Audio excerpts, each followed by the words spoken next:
الحمد لله الذي جعل نبينا شاهدا ومبشرا ونذيرا وداعيا إلى الله بإذنه وسراجا منيرا والصلاة والسلام على النبي حبيبه المصطفى الذي أرسله بالحق والهدى وعلى آله وأصحابه أولي الصدق والصفاء أما بعد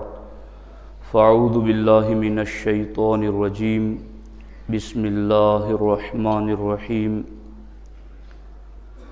من قتل نفسا بغير نفس أو فساد في الأرض فكأنما قتل الناس جميعا ومن أحياها فكأنما أحيا الناس جميعا صدق الله العلي العظيم وصدق رسوله النبي الأمين المختار الكريم الرؤوف الرحيم۔ انتہائی احترام و عقیدت کے ساتھ حضور سید المرسلین خاتم الانبیاء رحمۃ للعالمین صلی اللہ تعالی علیہ وآلہ واصحابہ وبارک وسلم کی بارگاہ میں اپنی غلامی کا ثبوت دیں اور جس طریقے سے میں پڑھا ہوں میرے ساتھ مل کر بآواز بلند نذرانۂ محبت پیش کریں۔ الصلاۃ والسلام علیک یا رسول اللہ، الصلاۃ والسلام علیک یا حبیب اللہ، الصلاۃ والسلام علیک یا نبی اللہ، وعلی آلک واصحابک یا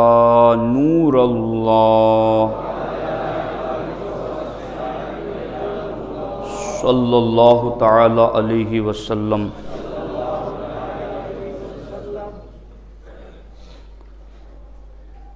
دوستان محترم،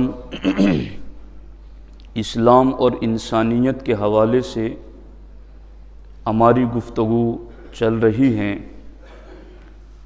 آج کے اس جمعۃ المبارکہ میں انسانی جان کی قدر و قیمت اور عظمت و اہمیت کے حوالے سے کچھ باتیں آپ کی خدمت میں عرض کرنا چاہتا ہوں۔ چونکہ اسلام کے حوالے سے یہ پروپیگنڈا پچھلے کئی سالوں سے چل رہا ہے کہ مسلمان معاذ اللہ رب العالمین ظالم ہیں یا ان کے دین کی تعلیمات دہشت گردی پر مشتمل ہیں، تو میں یہ آج کے جمعۃ المبارکہ میں قرآن و سنت کی روشنی میں یہ بات عرض کروں گا کہ اسلام میں انسانی جان کی کتنی اہمیت ہے، چاہے وہ انسانی جان مسلمان کی ہو یا کسی غیر مسلم کی ہو، بحیثیت انسان اس کا احترام اور اس کی قدر اسلام کی نگاہ میں کیا ہے۔ یاد رکھیے، زندگی اللہ رب العزت کی عطا کردہ عظیم نعمت ہے، اور انسانی زندگی پر جتنے بھی حقوق مرتب ہوتے ہیں، چاہے وہ اس کی مدد کا حق ہو، پڑوس کا حق ہو، عزت و احترام کا حق ہو، باقی جتنے بھی انسانیت کے نام پر حقوق ایک دوسرے پر لازم ہوتے ہیں، وہ تبھی ہوتے ہیں جب انسان کی جان بچ جائے اور انسان خود زندہ ہو تو باقی حقوق اس پر لگتے ہیں۔ اسلام میں انسانیت کی جان کا تحفظ اتنا اہم ہے کہ باضابطہ قرآن مجید میں اللہ رب العزت نے ارشاد فرمایا، من قتل نفسا بغیر نفس او فساد فی الارض فکأنما قتل الناس جمیعا۔ اس کا ترجمہ یہ ہے کہ جو کوئی نفس کی خواہش کی وجہ سے یا کسی اور وجہ سے کسی کو مار ڈالے اور یا ملک میں زمین میں فساد پھیلائے، فَكَأَنَّمَا قَتَلَ النَّاسَ جَمِيعًا، تو اس نے پوری انسانیت کو قتل کرنے کے برابر جرم کیا ہے۔ تو اسلام کا یہ بنیادی نظریہ ہے کسی بھی انسان کی جان بچانے اور جان لینے کے حوالے سے، کہ اگر آپ کسی کو ناحق قتل کرتے ہیں، اور ناحق اور حق کا کیا مطلب ہے؟ حق کی صرف چند صورتیں ہیں جن میں اسلام نے قتل کا حکم دیا ہے، اور وہ جب کہ اسلامی حکومت ہو اور پھر کوئی کسی کو جان بوجھ کر قتل کر دے تو پھر اس کے بدلے میں اگر اس کے وارثین قصاص چاہیں، بدلہ چاہیں، تو اس کو قتل کیا جائے گا۔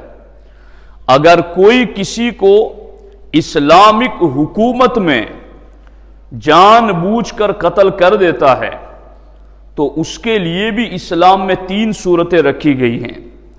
کہ یا تو وہ معاف کر دے اس کو، اس کے وارثین اس کو معاف کر دے، اور اللہ رب العزت نے قرآن میں اسی طرف بندے کو ابھارا اور مائل کیا ہے کہ چلو اس نے جرم کرتے ہوئے آپ کے رشتہ دار بھائی یا کسی کی جان لے لی، لیکن اللہ نے جو قرآن میں لفظ ذکر فرمائے ہیں اس سے مفسرین نے اور اس سے یہی مفہوم نکلتا ہے کہ معاف کر دینا اس صورت میں بھی اللہ کو زیادہ پسند ہے۔ لیکن اگر کوئی معافی نہیں دینا چاہتا تو اس کے بعد دوسری صورت ہے کہ وہ اس سے جرمانہ لے لے، فدیہ لے لے، وہ کچھ نہ کچھ قیمت اور پیسہ وصول کر لے اور اس قاتل کو چھوڑ دے، اس کی جان نہ لے۔ اور اگر ان دونوں صورتوں پر بھی عمل نہیں ہو پاتا کہ نہ تو معاف کیا اور نہ کچھ فدیہ لے کر اس کی جان چھوڑی، تو اب تیسری صورت میں یہ ہے کہ اب اس کو قصاص میں قتل کیا جائے گا۔ اور یہ یاد رکھیں کہ یہ عمومی حالات میں نہیں، یہ جب اسلامی سلطنت ہو تب کی بات ہے، مگر چونکہ میں اس وقت آپ کے سامنے دنیا کے تمام نظام باطل کے مقابل اسلام کا نظام پیش کر رہا ہوں کہ اسلام انسانیت کی جان کی حفاظت کا کیسا سنہرا اصول دیتا ہے۔ اگر یہ 2 صورتیں نہ بن سکی کہ نہ معاف کیا نہ اس کا کچھ بدلہ لیا، تو اب اسلام کہتا ہے وَلَكُمْ فِي الْقِصَاصِ حَيَاتٌ يَا أُولِي الْأَلْبَابِ، اے عقل مندو اب تمہارے لیے بدلہ لینے میں زندگی ہے۔ یہ بھی ایک بات ہے کہ بدلے میں جان مار دی جائے گی تو زندگی کیسے؟ تو جب ہم تفسیر کو پڑھتے ہیں تو ہمیں پتہ چلتا ہے کہ بدلہ لینے میں، قصاص میں، اس کو مار دینے میں زندگی یوں ہے کہ اس نے اتنا بڑا جرم کیا ہے، اگر آپ معاف نہیں کرتے، جرمانہ نہیں لیتے اور قصاص میں اس کو قتل کرنے پر راضی ہیں، اسلام کہتا ہے یہ بھی زندگی اس طریقے پر ہے کہ اس نے ایک جان ماری، اس کے بدلے میں اس کی جان لے لی جائے گی تو باقی ہزاروں جانیں بلا گناہ قتل کیے جانے سے محفوظ ہو جائے گی۔ تو یہ ہوا قصاص میں زندگی کا مطلب۔ اب اسلام نے اس درجے پر آ کر کے انسانی جان کی حفاظت، اور پھر اس میں بھی کیا، اللہ رب العزت نے قرآن مجید میں فرمایا وَمَنْ قُتِلَ مَظْلُومًا فَقَدْ جَعَلْنَا لِوَلِيِّهِ سُلْطَانًا۔ دھیان دیجئے، قرآن کی آیتوں کا ربط سمجھنے کی کوشش کیجئے کہ جو مظلوم قتل کیا جائے، جس کو بے گناہ کسی نے مار ڈالا، رب فرماتا ہے اس کا ولی ہم نے اس کو اس کا حقدار بنایا، سلطانن، کہ جو جس کے ولی، جس کے ذمہ دار کو کسی نے قتل کر دیا تو اس کا رشتہ دار جو قریبی ہوگا اس کو اللہ فرماتا ہے ہم نے اس کو حقدار بنایا، سلطان بنایا کہ وہ حق لے سکتا ہے۔ لیکن اس کو بھی کیا کہا گیا، فلا یسرف فی القتل، اب وہ بدلہ لینے کے لیے جب قصاص کا تقاضا کرے گا تو پھر قتل میں بھی یہ زیادتی نہیں کر سکتا، یعنی یوں نہیں کہ میں پہلے کان کاٹوں، ہاتھ کاٹوں، ناک کاٹوں، پاؤں کاٹوں پھر اس کی جان لوں، نہیں، یہاں پر بھی اسلام نے اگر قصاص میں بدلے میں جان لینی بھی ہے تب بھی اسلام نے اس صورت میں انسانیت پر زیادتی کرنے سے منع کیا ہے۔ تو یہ ہے اسلام کا بنیادی تصور۔ اب اس سلسلے کے اندر آپ اس کو یوں بھی سمجھ سکتے ہیں کہ انسانی جان کا جو معاملہ ہے، تو اگر کوئی کسی مومن کو قتل کرتا ہے جان بوجھ کر اس کے ایمان کی وجہ سے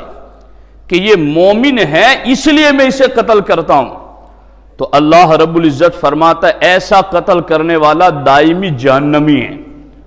اگر وہ بغیر توبہ کیے مر جاتا ہے تو۔ سمجھ آ رہی ہے کہ نہیں آ رہی؟ اور اگر کوئی کسی کو یوں ہی قتل کر دیتا ہے، مسلمان نہیں، مومن نہیں، تو بھی وہ حرام کام کا مرتکب ہوتا ہے۔ اور اس کے علاوہ اگر بچہ ماں کے پیٹ میں ہے اور 4 مہینے گزر جاتے ہیں 120 دن، تو ماں کے پیٹ میں 120 دن گزرنے کے بعد پیٹ میں مار دینا یہ بھی اسلام میں قتل اور خون کا گناہ رکھتا ہے، کہ اس نے ایک جان مارنے کے برابر گناہ کر دیا ہے۔ تو اب آپ اس پر غور کریں کہ اسلام نے انسانیت کے تحفظ اور انسانی جان کے حقوق اور اس کی حفاظت کے لیے کس قدر عظیم پہرے لگائے ہیں۔ اس سلسلے میں آپ اسلام کو یوں بھی دیکھ سکتے ہیں کہ ہمارا نام جو مسلمانوں کا قرآن میں رکھا گیا، اللہ رب العزت نے فرمایا ہم نے تمہارا نام مسلمان رکھا، اور مسلمان کا معنی ہے سلامتی والا، تو ہم ہیں مسلمان، اور مسلمان کا معنی ہی ہے سلامتی والا، اور پھر آگے جس مذہب پر ہم عمل کرتے ہیں اس مذہب کا نام ہے اسلام۔ وَرَضِيتُ لَكُمُ الْإِسْلَامَ دِينًا، اسلام سراپا سلامتی کا پیغام۔ اور پھر ہمارا رب خود السلام، ہم دعا پڑھتے ہیں اللہم انت السلام، اے اللہ تو ہی سلامتی دینے والا ہے، وَمِنْكَ السلام، اور سلامتی تیری ہی بارگاہ سے ملتی ہیں، وَإِلَيْكَ يَرْجِعُ السلام، اور ساری سلامتیاں تیری ہی بارگاہ میں پلٹتی ہیں۔ تو ہم مسلمان، ہمارا مذہب اسلام، ہمارا رب یہ السلام، اور ہمارے نبی نبی السلام، اور پھر ہمارا ایک دوسرے کو رسپیکٹ اور تحیت کا لفظ ہے السلام، کہ ہم ایک دوسرے کو ملیں تو سلام کریں۔ اور اللہ فرماتا وَآخِرُ دَعْوَاهُمْ، یہ قرآن کے اندر وَتَحِيَّتُهُمْ فِيهَا سلام، اللہ فرماتا جنت میں بھی جب جنتی ایک دوسرے سے ملیں گے تو السلام علیکم کہیں گے۔ تو آپ دیکھیں کہ ہم مسلمان، ہمارا مذہب اسلام، ہمارا رب السلام، ہمارے نبی نبی السلام، ہماری کتاب کتاب السلام، ہمارا دنیا اور آخرت کے اندر ایک دوسرے کو تحیت کا لفظ السلام، اور ہمارا آخری ٹھکانہ جنت دار السلام،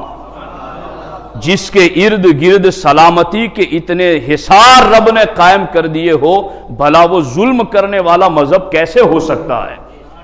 یہاں تو ایک انسانی جان کے قتل کو اسلام نے پوری انسانیت کے قتل کے مترادف قرار دیا ہے، کہ گویا کوئی کسی کو ناحق قتل کرتا ہے تو وہ پوری انسانیت کو قتل کر رہا ہے۔ تو اسلام نے انسانیت کے حوالے سے اس قدر اہم ترین پیغامات دیے ہیں۔ اس سلسلے کے اندر آپ اس چیز کو دیکھیں کہ مسلمان کی تعریف اللہ کے رسول علیہ السلام نے خود کیا کی ہے۔ ہمارے نبی علیہ السلام فرماتے المسلم من سلم المسلمون من لسانہ و یدہ، سرکار فرماتے مسلمان وہ ہیں جس کے ہاتھ اور زبان سے دوسرے مسلمان محفوظ رہتے ہیں۔ تو مسلمان کا ہاتھ اور مسلمان کی زبان تکلیف دینے والے نہیں ہوتی، وہ تو مسلمان ہے نا۔ اور یہ بھی تو دیکھو ہم نماز پڑھنے کے لیے جمع ہے، ہماری نماز کا اختتام بھی 2 سلاموں پر ہوتا ہے، اور پھر یہ 2 سلامیں بھی کیسی؟ آپ داہنی طرف سلام پھیرتے ہیں تو جتنے بھی انسان کھڑے ہیں، جتنے بھی فرشتے ہیں، جتنے بھی جن ہیں، جتنی بھی اللہ کی مخلوق ہیں، آپ سب کے لیے نماز کی حالت میں یہ دعا کرتے ہیں، یا اللہ تو سب کو سلامتی عطا فرما، ادھر آپ نے سلام پھیرا تو ادھر والوں کو سلامتی عطا فرما۔ تو اسلام میں سلامتی ہی سلامتی ہیں، چونکہ دنیا جانتی ہیں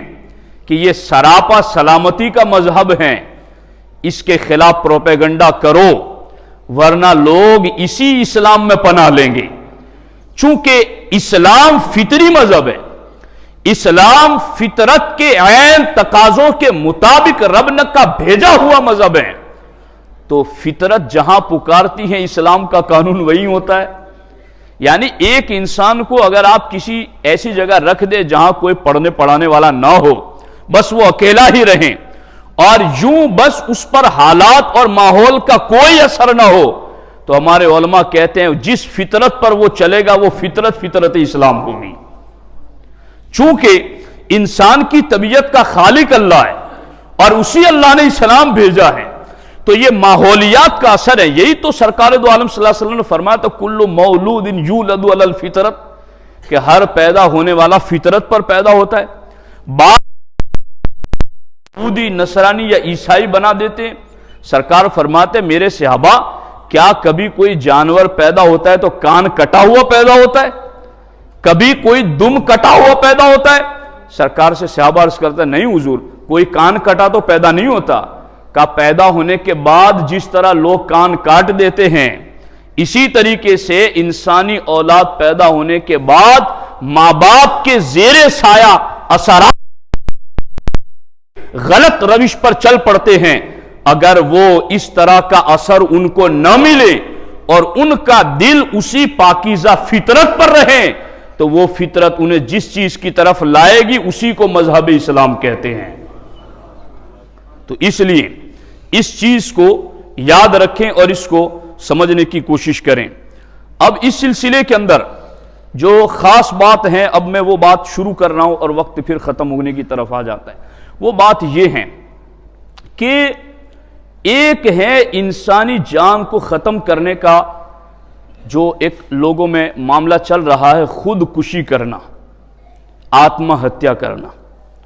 اور سب سے پہلے تو یہ چیز قابل توجہ ہے، ہم نے پڑھا اس کو رپورٹ کے طور پر، تو دنیا میں سب سے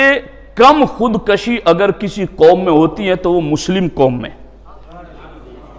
اس قوم میں خودکشی بہت کم ہے، اور اگر کہیں اکا دکا کوئی کرتا بھی ہے تو وہ لا علم مذہب سے دور شخص ہوتا ہے۔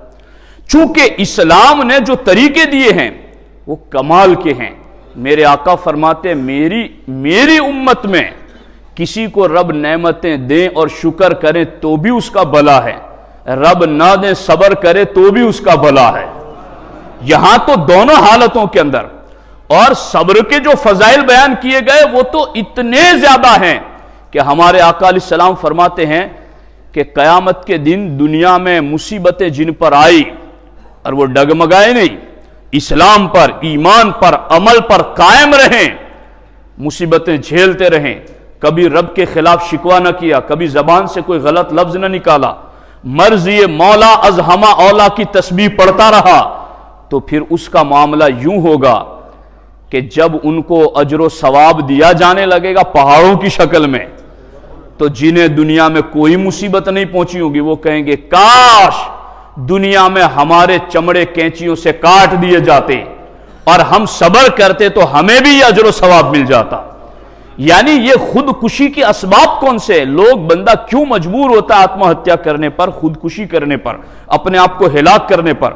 تو اس کے اسباب کیا ہوتے ہیں؟ اس کے اسباب میں چند اسباب یہ ہیں: گھریلو جھگڑے، تنگ دستی اور قرض میں ڈوب جانا، بیماری یا مصیبتوں میں گر جانا، کاروباری پریشانیوں میں مبتلا ہو جانا، یا اپنی پسند کی شادی میں رکاوٹ آ جانا، یا امتحان میں ناکامی وغیرہ کے سبب پیدا ہو جانا، یہ سارے اسباب ہیں۔ اور ان کے علاوہ جس کی وجہ سے بندہ جان کو ہلاکت میں ڈالنے کی طرف، خودکشی کرنے کی طرف چل پڑتا ہے۔ اب اس میں سے ایک ایک لفظ ایسا ہے جس پر پوری گفتگو ہونی چاہیے کہ گھریلو جھگڑوں کی وجہ سے اگر بندہ خودکشی کی طرف چلا جاتا ہے تو خدا کی قسم اسلام نے جو میاں بیوی کے حق بتائے ہیں، پڑوسیوں کے، رشتہ داروں کے جو حق بتائے ہیں، اگر مسلمان اس کے مطابق عمل کریں تو گھریلو جھگڑوں اور فسادات سے وہ محفوظ رہ جائے گا اور پھر اسے خودکشی کی طرف نہیں جانا پڑے گا۔ دوسری چیز ہے تنگ دستی، تو غریبی، تنگ دستی، تو اگر اس کی طرف بندہ جائیں تو اسلام میں کئی ایسے طریقے بتائے جو تنگ دستی کو دور کرنے کے اسباب ہیں، اور وہ اسباب اختیار کرنے پر بہت فائدہ ہوتا ہے۔ اور اگر اللہ کی رضا کے مطابق اگر واقعی میں اس کے حق میں تنگ دستی ہی لکھی ہوئی ہیں تو وہ صحابہ کرام اصحاب صفہ کو پڑھے، اولیاء صالحین صوفیاء کو پڑھے تو اسے حوصلہ ملتا ہے، اور پھر تنگ دستی میں دین پر جمے رہنے پر اجر و ثواب کیا ہے وہ پڑھے تو پھر اس کو استقامت ملتی ہے۔ یوں وہ بندہ تنگ دستی کی حالت میں اسلام پڑھے خودکشی سے بچ سکتا ہے۔ اسی طریقے سے بیماری کے اندر، بیماری تو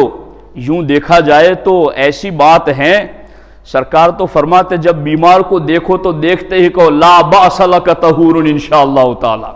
سرکار فرماتے بیمار کو دیکھو تو یہ کہو کوئی فکر کی بات نہیں، یہ تو تجھے پاک کرنے کے لیے آئی ہے جی۔ اور بعض حدیثوں کا مفہوم یوں ہے کہ بیمار بیماری کی حالت میں رب کی رضا پر راضی رہتا ہے تو وہ بیماری سے یوں نکلتا ہے جیسے آج ہی ماں کے پیٹ سے پیدا ہوا ہے۔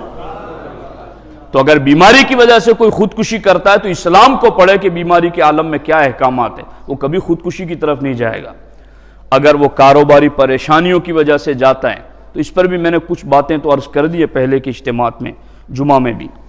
تو کاروباری جو معاملات ہیں اس میں بھی ہماری بہت ساری وجوہات اسی وجہ سے پیدا ہوتی ہے، ٹینشن، ڈپریشن کی، کہ ہم اسلام کو پڑھتے نہیں اور اسلام کے مطابق تجارت کرتے نہیں ہیں۔ اسی طرح سے اپنی پسند کی شادی میں رکاوٹ ہونا، اس میں بھی ہمارے نبی علیہ السلام نے فرمایا اذا جاءکم من ترضون دینہ وخلقہ فزوجوہ والا تفعلوہ تکن فتنۃ فی الارض وفساد کبیر۔ سرکار نے فرمایا جب تمہارے پاس کوئی ایسا رشتہ آئے جس کا دین تمہیں پسند ہو، سنی صحیح العقیدہ پکا سچا ہو اور اس کا اخلاق ٹھیک ہو، تو سرکار فرماتے ایسا رشتہ ٹھکراؤ نہیں، اگر تم ٹھکراؤ گے تو زمین میں فتنہ اور فساد پیدا ہوگا۔ تو یہ اسلامی تعلیمات پر عمل نہ کرنے کی وجہ سے پھر بعض جوان مرد اور عورتیں خودکشی کی طرف چل پڑتے ہیں، اور اس طرح سے امتحان میں ناکامیاں، تو اس میں بھی اسلام نے بڑے فارمولے عطا کیے ہیں جن پر عمل کرنے کی وجہ سے بندہ خودکشی والے جرم سے بچ سکتا ہے۔ تو اسلام میں انسانی جان کی بڑی ویلیو، بڑی اہمیت ہے۔ میں ایک بات عرض کر کے گفتگو ختم کر دیں، اس کو دھیان سے سن لیجئے۔ اسلام میں سب سے بڑا فرض نماز ہے، اہم الفرائض، افضل العبادات، اور باقی ساری عبادتیں، حج زندگی میں ایک مرتبہ فرض، زکوٰۃ سال میں ایک مرتبہ، وہ بھی صاحب نصاب پر، اور وہ بھی ایک مخصوص حصے کے مطابق۔ روزہ فرض ہے سال میں صرف ایک مہینہ، اس میں بھی بعض رخصت کی صورتیں ہیں، لیکن نماز دن میں 5 مرتبہ، سال نہیں، مہینہ نہیں، زندگی میں ایک مرتبہ نہیں، 5 مرتبہ دن میں اہم الفرائض، اور اس ایک فرض میں باقی تمام فرضوں کا نور بیک وقت موجود ہے۔ مگر ایسے فرض میں بھی اگر بندہ کھڑا ہو نماز میں اور سامنے کسی کا گھر جل رہا ہو یا کوئی اندھا کنویں میں گر جائے گا، اسلام کہتا ہے آپ نماز توڑ دیں، اس کی جان بچائیں، وہ چاہے مسلمان ہو یا غیر مسلمان ہو۔ اہم الفرائض جیسی اہم ترین عبادت کو توڑ کر کے اسلام حکم دیتا ہے کہ انسانیت کی جان بچائی جائے۔ بھلا اس سے بڑھ کر انسانی جان کی حفاظت کا پیغام اور اس کی حفاظت کا حکم دینے والا دنیا میں کون مذہب ہو سکتا ہے؟ تو یہ اسلام ہے جو سراپا سلامتی کا دین ہے۔ اللہ رب العزت اسی کے زیر سایہ ہمیں پوری زندگی بحسن و خوبی گزارنے کی توفیق عطا فرمائے۔ السلام علیکم ورحمۃ اللہ وبرکاتہ۔